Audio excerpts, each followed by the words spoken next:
I am speed. Chasing it has been a century-long battle between car manufacturers clawing for the title of fastest production car in the world. And today, we're looking at every single car that has held the title since the dawn of the automobile, and a few that have controversially been excluded from the official record. Well, I don't think they should have. This is gonna be fun. Like, subscribe, and let's go. So let's start with the most recent, although the cars from over 100 years ago are still pretty dang fast, and they're at the end of the vid, so stay around because, well, the Bugatti Chiron Supersport 300 Plus, this is a mega machine. It uses a freaking 8-liter quad-turbo W16 engine with just under 1,600 horsepower. And a production version of this bad boy got up to a verified 304.7 miles per hour during Bugatti's testing. Now, that number would be the current production record holder, but I say would because according to most record certification institutions, you need to do a two-way top speed test and take the average of both those runs. And the Chiron, well, it only went one way. One way real quick. Now, would it have been able to go the opposite direction at roughly the same speed? I'm gonna say, yeah, but rules are rules, right? All the way back in 2017, we have the Koenigsegg Agera RS. Now, believe it or not, Sweden isn't just a bunch of IKEA meatballs. They also have freaking fast cars. And in 2017, the Agera RS not only hit a verified 277.8 miles per, but it did it on a public road in Nevada. Think about that speeding ticket. Woo! It was all thanks to its 1,160 horsepower twin turbo V8. And if you watch the whole top speed video, not only will you hear that incredible V8 sound, but you'll notice that they went both ways, completing the averaged out top speed number. Meaning, as you are watching this video right now, the Agera RS still holds the record for fastest production car 6 years running. So I guess we'll see if Bugatti decides to do another run, or if another challenger wants to enter the gauntlet. Okay, this next one it's probably the saddest what-if stories on this list. It's the controversial 2014 Hennessey Venom GT. Hennessey, as you might already know, is one of America's biggest and baddest tuner companies ever. They make stuff like the 560 horsepower 6x6 Ford Raptor, the 1,000 horsepower Mammoth TRX, as well as other Mustangs, Camaros, and even Hennessey Escalades. But in 2014, they came out with their most ambitious project yet, the Venom GT. It was based on the Lotus Evora, but made to withstand 1,261 horsepower of twin-turbo V8 goodness. And it was also made specifically to break the world speed record. And at first glance, they did, hitting an insane 270.49 miles per on an empty airstrip. Remember when I said that this was the saddest what if ever? Well, they totally pulled a Bugatti and didn't do a two-way return run in their test. Pulling a Bugatti sounds pretty expensive. And by pulling a Bugatti, they voided the whole thing. Although it wouldn't have really mattered because the Venom GT didn't actually have an official Hennessey VIN number, which made that car technically not a production vehicle at all. Sad, but again, rules. Actually, don't worry because America will get another chance on this list later on, so stick around and like the vid if you're enjoying it so far. I did. Back in 2010, and we have yet another Bugatti on this list. This time, it's the Bugatti Veyron 16.4 Supersport, and this time, it's a true record holder. The Bugatti Veyron Supersport hit an insane 267.85 miles per thanks to a quad turbocharged W16 engine pumping out 1,200 horses, and its record held for 7 straight years. Oh, by the way, can we have a moment of silence for this engine since it just got replaced by a V16 in the new Tourbillon? Goodbye, old friend. We will miss you. Anyways, let's take a step back 3 more years and we've got the SSC Ultimate Aero. And you might be asking, what the is that? Well, only 5 were ever built, but it is technically a production car. And its 6.3 liter twin turbo V8 made around 1,200 horsepower and got this beast to the Guinness Book of World Records certified 256.14 miles per. Now, let's go back a couple more years where you can really respect your elders because in 2005, you know exactly what is coming. It's not The Rock, It's actually this car that defined speed in a new century. The car that brought Bugatti back from the dead, and the car that your little cousin always chooses in Forza because he thinks it's the best car ever made. It's the OG Bugatti Veyron, baby. This beast, with its near 1,000 horsepower quad-turbo W16, set the world on fire with a top speed of 253 miles per and shattered one of the longest held production top speed records of all time, which we'll just get to in just a second. Because no, it wasn't the Koenigsegg CCR, because while it did set the fast speed record in 2004, it was only a one-way run. Classic, right? When are these guys gonna stop getting Bugatti'd? Anyway, the Veyron, codenamed the EB for the company's founder, Ettore Bugatti, was seriously like the 8th wonder of the world at the time. People could just not believe that this level of sheer violence could come from an automobile, let alone one technically produced by Volkswagen. Shout out to Ferdinand Piech, or whatever his name is. Okay, so we're gonna travel back to 1992. And if you heard that year and you know what's coming next, well, you are a real one. It's the freaking McLaren F1, bitches. Arguably the best car ever made. Its looks, its performance, and its sound. Oh Lord, won't you buy me a McLaren F1? Designed by the absolute legend Gordon Murray, the F1 used its 618 horse BMW sourced V12 to hit a then record 240 miles per freaking hour, a record that was held for a whole 12 years. And fun fact, it's still the fastest naturally aspirated production car ever. And oh, another fun fact, Gordon Murray has a new F1 successor called the T50 with a V12 that revs to, wait, 12,100 RPM. Just take a listen to that. I'm the mama. Let's take a step back to early in 1992 with the Bugatti EB110. And yes, I promise this is the last Bugatti on this list. Anyways, whereas most think of the Veyron as Bugatti's revival, it was the EB110 that actually marked Bugatti's return for Ettore Bugatti's 110th birthday. It's my birthday today too. I'm just not 110 yet. And the newly revamped company wanted to do something world-changing. This car was straight bonkers. It had a quad-turbo V12 engine, posted the fastest acceleration figures and the highest cornering Gs of any car the magazines had ever tested. And it broke the production top speed record at 218 miles per. So why was this the same year as the McLaren F1? Well, sadly for Bugatti, the F1 came out just a few months after the EB110, and as you already know, shattered its top speed by over 20 miles per hour. Sad, sad year. All right, now we are in the 80s, baby, where we have our first proper German car, the Roof CTR. This car, well, it's just magnificent. It came from a small engineering company in Germany called Roof, the roof over your head, who are now known as one of the greatest coach builders in history. Now, the CTR might look like a Porsche, and that's because it pretty much is.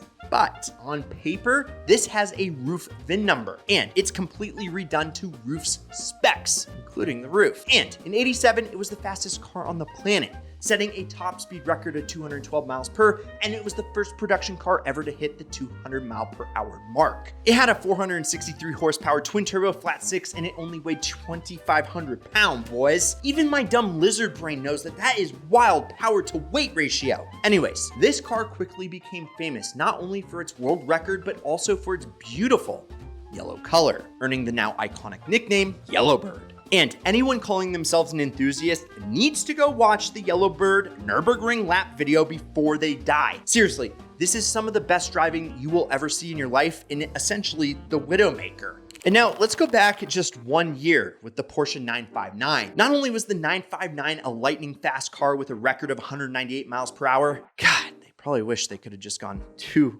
more miles per hour. Just like I wish I was an inch taller, but anyways, the 959 quite literally was the most technologically advanced car of all time. It was also one of the very first all-wheel drive performance cars and essentially predicted the future of the automobile. But wait, why is it so puffy? Well, all the electronics and drivetrain components the 9.5 needed definitely weren't gonna fit under the regular 911 body. So what we got was this chubby yet amazing freak of nature. And although it only held the record for 1 year, this car symbolized so much more for Porsche. All right, now it's 1983 and we complete a Porsche-fied hat trick with the 1983 Roof BTR. This car was exactly as it sounds like, the precursor to the Yellowbird. It wasn't as batshit as that car, but it still packed a punch with 369 horsepower twin-turbo flat-six that allowed it to hit a world record 190 mph. And there were actually a few different BTRs built, including a sick slant nose version, or Flachbah in German, and the later BTR2, which was based on the Porsche 993 chassis. But remember, Roof was this tiny little company with a tiny little roof. They had no business snatching records from big hitters in the industry, but they absolutely did. They were like, hold my Hefeweizen, I'm just gonna show you what's up. So who did they take down? Well, kind of the biggest hitter in the book. Now, yes, I know all you guys were waiting for Lamborghini to show up on this list, and you're getting your wish, because let's go back 1 year to 1992. The poster car to end all poster cars, the Lamborghini Countach LP500S. That's right, it was Lamborghini and their own top trim Countach that was foiled by Roof. But in no way does that diminish just how ridiculous this Lamborghini was. The LP500S has a place in my heart that cannot be replaced because of that 4.7 liter V12 that pushed out 375 horsepower. Enough to run this winged monstrosity to a record 182 mph. I mean, how could it not be the fastest car in the world looking like that? Okay, the 80s and 90s were actually packed with record breakers, but this next car skipped the entire 70s and goes all the way back to 1969. It's the Lamborghini Miura P400S. That's right, folks, the Miura P400S had the record for 13 consecutive years. Now, is that kind of unfair because of the 1970s emission regulations and gas crisis? Maybe. Still, the Miura is one hell of a supercar. I mean, it essentially invented them. It had a 350 horsepower V12 that screamed to the heavens, and most importantly carried the Miura to 179.3 mph. And it took that record from one of its biggest rivals. Yes, sir, the 1967 Ferrari GTB4 Daytona held the record for 1 year before getting smacked by the Miura. But this car was still absolutely nuts. It had 352 horsepower V12 and hit its top speed of 174 mph. In 1968, that was almost unthinkable. And funny enough, the Ferrari actually took the record from the car that would eventually take it back. It's Miura time again. The P400 with no S this time. This was the OG Miura, my friends. And isn't it just one of the most beautiful gosh darn things that you have ever seen? This almost brings tears to my eyes. It was the very first supercar ever made, and it used an early 350 horsepower version of that V12 that was in the P400S. And although it wasn't quite as fast, it still set the record in 67 with the top speed of 171 mph. Now it's 1964, when sex was dirty and the air was clean. And remember I said America would get another chance after the Venom GT? Well, here it is, the 1965 AC Cobra Mark III 427, the brainchild of the legendary Carroll Shelby. Rest in peace, my dude. And the certified fastest car in the world at the time at 165 mph. And that is without a roof or windows, ladies and gentlemen. That's just straight bonkers. Now, the gargantuan 7-liter V8 made 425 horsepower, which is just absolute madness for that era. But the Cobra isn't just cool for its top speed. I mean, this car is automotive inspiration in its purest form. It is the very reason why the Dodge Viper was ever even built, and it has been emulated in many other cars ever since. Rest in peace, Mr. Shelby. Love you, baby girl. All right, 2 years earlier, we're in 1963 with a car that you probably didn't even know existed. It's the ISO Grifo GL 365. It was the fastest car, 365 days per 1 year. And it's an Italian car that was built to rival that of Ferrari and Maserati at the time. And just by looking at that thing, yeah, that fact becomes pretty obvious, doesn't it? Anyways, the Grifo sported a 360 horsepower V8 that propelled this little known Italian rocket all the way to 161 mph. 4 more years earlier, we had the first and only British car to hold a top speed record. But boy, is this a sexy one. The 1959 Aston Martin DB4 GT. Although this wasn't the iconic DB5 that was in the James Bond movies, hello Bond, James Bond, this one was actually faster. Its 300 horsepower inline 6 was healthy enough to make this Aston run all the way to 152 mph. And before you guys say that's slow, consider the top speed of a Chevy Corvette at that time, only 128. This Aston was on fire fire. Next up, we got the 1955 Mercedes-Benz 300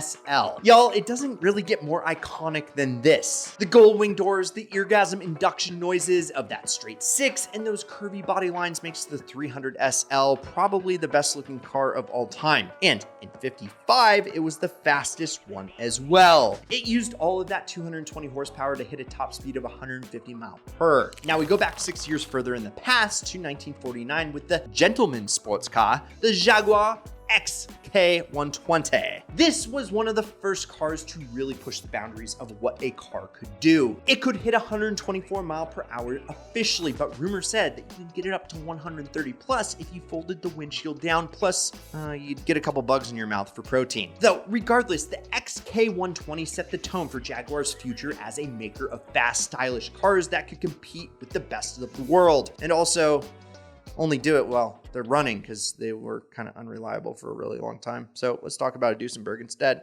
Now, we travel back to 1931. World was introduced to the Duesenberg Model J. This is an American brand that you may not have heard of unless you've watched The Great Gatsby. But oh my God, they getting down. The Model J had 265 horsepower and could hit a top speed of 119 miles per. And may I remind you, this is 1928. Doctors were literally prescribing asthma patients with cigarettes. That's a real thing.